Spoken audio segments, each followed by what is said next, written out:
I don't think I'm breaking any news here when I say that, like, injuries are probably the worst part of sports. It's something we all hate. Nothing is worse than watching an athlete have their career limited by injury, especially at the high school level. This story is about a young woman here in Colorado who's had to fight through more than most, but she never stopped believing in herself.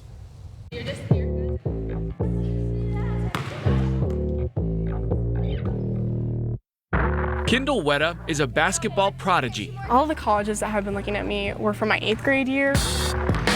Before bouncing a ball in the Valor Christian gym, she was being recruited to play in college until game 12 of her freshman year. It was right over here in this corner. I tried to block a shot, and as I was jumping, it popped and I tore my ACL. Wetta went down, carried off by her teammates, tore the ACL in her left leg. Season over.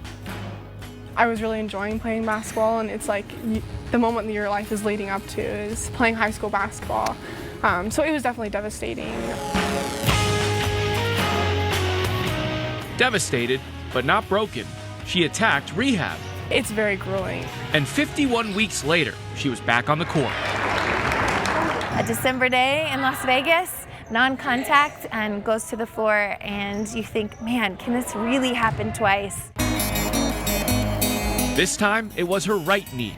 2 ACL tears in 2 years, and staring down another round of grueling rehab. I mean, it's awful. It's not something that you want to go through once, let alone twice. It's very straining, just sitting there thinking, especially knowing what your first rehab was, and thinking this is what I'm going to have to go through again, and it's not fun. The second time was tougher, both for Wetta and her basketball family. Okay, it happened once, like she'll recover and get back on the floor. But then the second time was a little harder to watch just because what she's gone through the first year. As hard as that was for our team, as hard as it was for us to watch, as hard as it was for a coach to watch, I knew that she was going to be okay at the end of the day.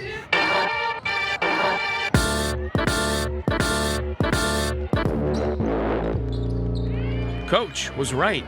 Kindyll's now back on the court and better than ever.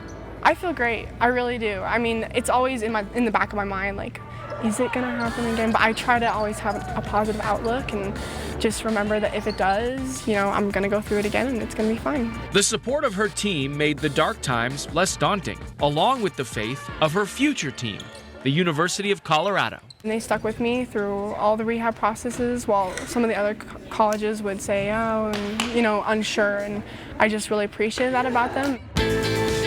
The good news for Kindyll, she's already through game 14 this year. I love playing with all these girls. And the Eagles are 13-1. We're shooting to win state.